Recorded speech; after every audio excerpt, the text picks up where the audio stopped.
आज भारत देश में एक नई सियासी क़यादत की आपको जरूरत है। हम कब तक इन लोगों इन पार्टीज की गुलामी करेंगे? हम कब तक डर डर कर जिंदगी गुजारेंगे? हम कब तक अपनी जबानों को नहीं खोलेंगे? हम कब तक हमारे मासूम बच्चे और बच्चियों के तालीम के मुस्तकबिल को बर्बाद होता देखते रहेंगे?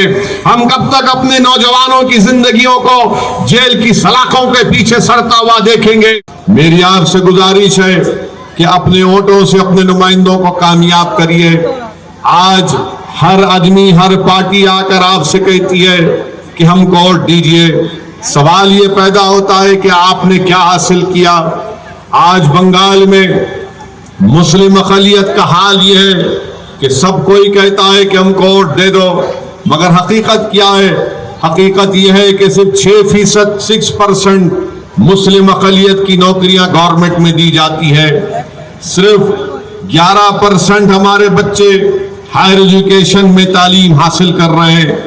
16% मुस्लिम लड़कियां और लड़कियां ऐसे हैं जो 9 साल और 14 साल के दरमियान में हैं, जो कभी स्कूल को नहीं गए। मेरे अजीज दोस्तों और बुजुर्गों, आज बंगाल की जेल में 38% मुस्लिम पॉपुलेशन अंडर ट्रायल है। हर मैदान में हम पीछे हैं। मेरी आपसे एक ही गुजारिश है कि ये नाइंसाफी का अगर खात्मा करना है तो हमको आपको मिलकर अपनी पार्टी जिसका इम्तियाजी निशान पतंग है, पतंग के निशान पर वोट देकर कामयाब करिए। ये कांग्रेस पार्टी की ही वजह से, कांग्रेस पार्टी की कमजोरी ही की वजह से आज नरेंद्र मोदी भारत के वजीर आजम है। कांग्रेस पार्टी की नाकामियों का खमियाजा आपको हमको भुगतना पड़ता है।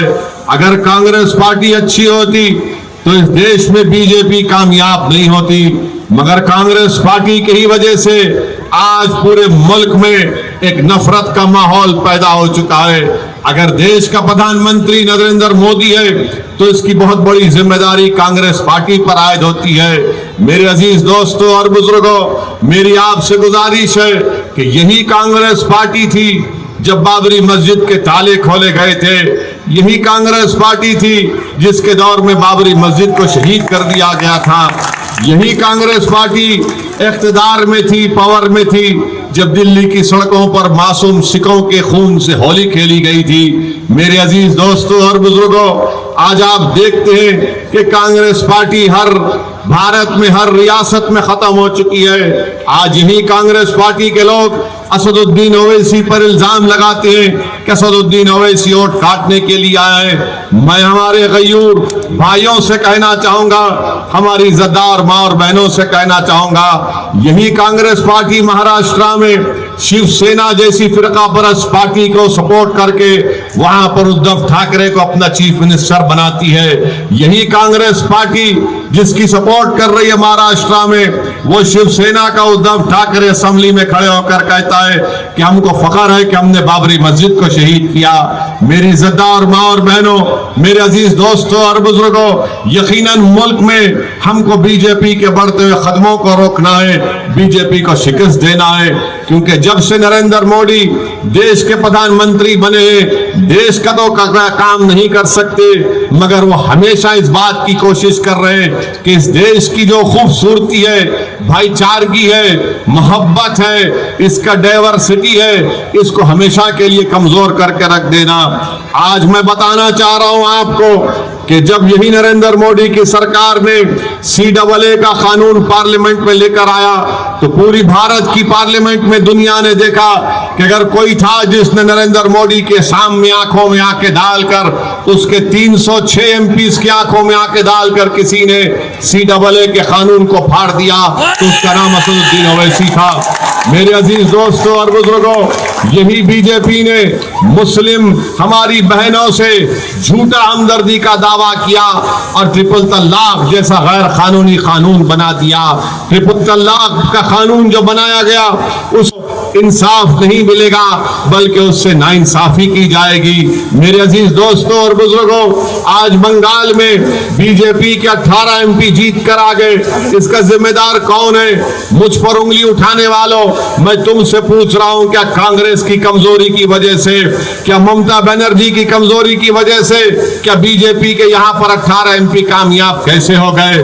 मजलिस या असदुद्दीन ओवैसी तो 2019 का पार्लियामेंट के चुनाव में हमने तो इलेक्शन नहीं लड़ा था, मगर मेरे अजीज दोस्तों, हकीकत यह है कि आज बीजेपी हो या फिर तृणमूल हो या कांग्रेस हो, इनका वोटर बीजेपी को वोट दे रहा है। ये सिर्फ ये कहकर हमको डरा रहे, फुसला रहे, मगर आज आप देखते हैं कि इनके पास कोई ताकत नहीं है कि वो बीजेपी को, इनकी बंगाल में जो कामयाबी पार्लियामेंट में हुई, इसका जिम्मेदार यही दोनों पार्टीज है, चाहे कांग्रेस हो या फिर ये आपकी TMC हो। मैं आपको ये भी बताना चाहता हूं कि आप बंगाल में शीतलकुची में जो कुछ हुआ कि जहां पर 4 लोगों को सेंट्रल पैरामिलिट्री फोर्सेस की गोलियों ने उनको खत्म कर दिया, उनकी जान ले ली। वहीं पर एक आनंद बर्मन नामी एक शख्स जो वोट डाल रहा था, उसकी भी मौत हो गई। मैं इसकी मौत के बाद बीजेपी कहती है कि ऐसे शीतलकुची के तरह और 4-5 वाकयात होंगे। मैं बीजेपी से पूछना चाहता हूं कि आप हमारी लाशों पर बंगाल में अपना सियासी महल तामीर करेंगे? क्या आप हमारे खून पर अपनी कामयाबी को बनाएंगे? आखिर ये कौन सी राजनीति है कि एक 4 लोग मर जाते हैं, एक बच्चा मर जाता है, तो आप कहते हैं कि शीतलकुची की तरह और 4-5 वाकयात किए जाएंगे? क्या बंगाल में बहने वाले गरीब की खून की कीमत नहीं है? चाहे वो मुसलमान हो या राजवंशी हो, ये इंसान है। क्या मरने वालों के ख्वाब नहीं थे? क्या मरने वालों के घर में बीवी और बच्चे नहीं थे? क्या मरने वालों के माँ बाप नहीं थे कि जवानी में उनकी जवानी को, जिंदगी को छीन लिया गया? मेरे अजीज दोस्तों और बुजुर्गों, याद रखिए मेरी इस बात को, अगर आप बीजेपी और RSS के नापाक अज़ाइम में उनको रोकना चाहते हैं, तो मेरी आपसे गुजारिश है कि आपकी पार्टी मजलिस इत्तेहादुल मुस्लिमीन को अपने वोट से कामयाब करिए, दुआ करिए। और मैं आपको मुबारकबाद भी देता हूं कि इंशाअल्लाह ताला आज रात से रमजान शुरू होगा। मुझे यकीन है कि रमजान के मुबारक महीने में हम तमाम लोग रोजा भी रखेंगे और कसरत से अल्लाह की बारगाह में दुआ करेंगे, ताकि इस सागरदेगी के असेंबली हल्के से, विधानसभा से, यहां से महबूब आलम को आप कामयाब करिए। आज आपके पास मजलिस इत्तेहादुल मुस्लिमीन आई हुई है। बीजेपी जब से सरकार में आई है, देश के कोने कोने में कभी मॉब लिंचिंग हो जाती है, तो कभी किसी को पीने का पानी अगर कोई जाकर किसी इबादत गाह में पीता है तो उसको 14 साल के बच्चे को मारा और पीटा जाता है। यही बीजेपी की ताईद की बिना पर, यही संघ परिवार की ताईद की बिना पर आप देखते हैं कि ये संघ परिवार से ताल्लुक रखने वाले लोग रसूलुल्लाह सल्लल्लाहु अलैहि वसल्लम की शान में गुस्ताखी भी करते हैं। और बीजेपी की जो सरकार उत्तर प्रदेश में है नरेंद्र योगी की, वो उसको गिरफ्तार भी नहीं करती। मेरे अजीज दोस्तों, ये बीजेपी ऐसी पार्टी है जिसने मुल्क में नौजवानों को बेरोजगारी उनका मुकद्दर बनाकर रख दिया। आज आप देखते हैं कि पूरे मुल्क में कोरोना फैल रहा है, इंजेक्शन की जरूरत है, वैक्सीन की, तो नरेंद्र मोदी को इसकी फिक्र नहीं है। कई बंगाल में आपके अस्पताल में चले जाइए, आपको कोरोना का इंजेक्शन है, मगर बीजेपी इंजेक्शन नहीं देती। आखिर इसका जिम्मेदार कौन है? नरेंद्र मोदी तो बड़ी बड़ी भाषण करते हैं, बड़ी बड़ी बातें करते हैं, मगर इनको देश चलाना नहीं आता। ये बांग्लादेश तो चले गए और बांग्लादेश में जाकर नरेंद्र मोदी ने वहां पर बांग्लादेश के जनता से कहा कि मैंने बांग्लादेश के लिए सत्याग्रह किया, मगर यही बंगाल में आज देखते हैं कि बीजेपी के लोग कहते हैं कि मुर्शिदाबाद में घुसपैठी घुसे हैं, मुर्शिदाबाद में बांग्लादेशी हैं। खुद दिलीप घोष ने कहा था कि 1 करोड़ से ज्यादा लोग बंगाल में बांग्लादेशी हैं। आखिर ये कब तक ये नफरत फैलाते रहेंगे? मेरे अजीज दोस्तों, मेरी इज्जतदार माँ और बहनों, आपको अपने मासूम बच्चों के मुस्तकबिल को सोचना है। आपको अगर अपने इस सागरदिघी में अपने बच्चों के लिए, अपनी बेटियों के लिए स्कूल की जरूरत है, यहाँ पर कॉलेज की जरूरत है, साफ पीने के पानी की जरूरत है, और सबसे ज्यादा आपको जरूरत है कि आपकी एक आजाद सियासी आवाज हो जो बंगाल के असेंबली में जाकर गूंजे। कब तक आप कांग्रेस की ममता बनर्जी का साथ देते रहेंगे?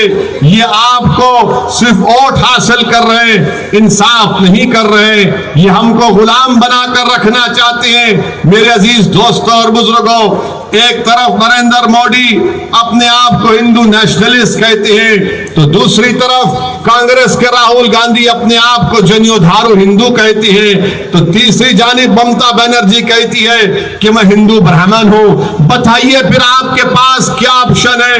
आप किसकी तरफ देखेंगे? एक तरफ हिंदू नेशनलिस्ट है, एक तरफ कांग्रेस का जनियोधारू है, तीसरी जानिब ममता कहती है कि मेरा गोत्रा शांडलिया है, मैं हिंदू ब्राह्मण हूं और चंडी पाठ पढ़ती है। बताने का मकसद ये कि आज आपकी कोई अहमियत नहीं है, आपकी कोई वोट की कीमत नहीं है, आपकी गरीबी के ताल्लुक से इनके पास कोई प्रोग्राम नहीं है। हालत मजबूरी में आपका वोट हासिल